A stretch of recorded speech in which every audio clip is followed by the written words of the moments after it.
तपास यंत्रणेला अडथळा निर्माण होईल अशी वक्तव्य नको. चंद्रशेखर बावनकुळेंची सुरेश धस यांच्यासह महायुतीच्या नेत्यांना समज, तर तपासात अडथळा निर्माण होणार नसल्याचंही धस यांचं वक्तव्य.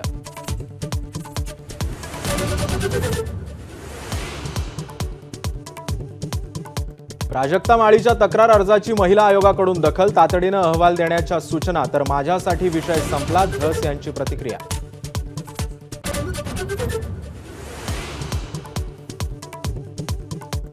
नितेश राणेंविरोधात तात्काळ कारवाई करा. केरळला मिनी पाकिस्तान बोलणाऱ्या राणेंवर अबू आझमींचा हल्ला बोल, तर राणेंचं वक्तव्य केरळचा अपमान, वडेट्टीवारांकडूनही आगपाखड.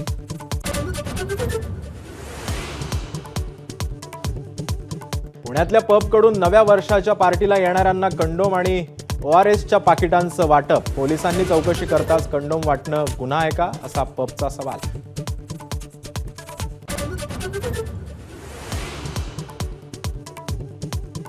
मुख्यमंत्री देवेंद्र फडणवीसांकडून 100 दिवसांचा रोडमॅप. सह्याद्रीवर घेतायत 6 विभागांच्या आढावा बैठका, संबंधित खात्यांच्या मंत्र्यांसोबत बैठका.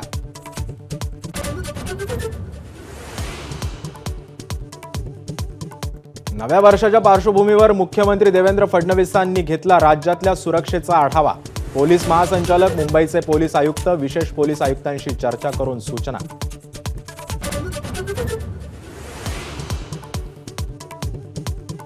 जालन्यामध्ये क्रिकेट खेळताना 32 वर्षीय खेळाडूचा हृदयविकारानं मृत्यू. षटकार ठोकताच खेळाडू मैदानावर कोसळला.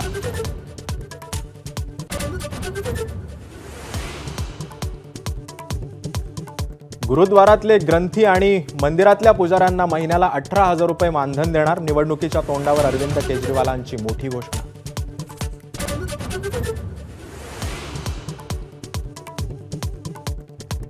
H1B व्हिसावर डोनाल्ड ट्रम्प यांची नरमाईची भूमिका. भारतीयांसाठी आनंदाची गोष्ट. H1B व्हिसामुळे उच्च शिक्षित तरुणांना अमेरिकेत जाऊन नोकरी करणं होणार शक्य.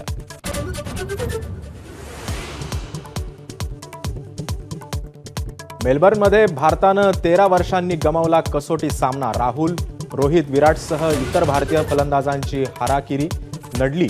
बॉक्सिंग डे कसोटीत ऑस्ट्रेलिया 184 धावांनी विजयी.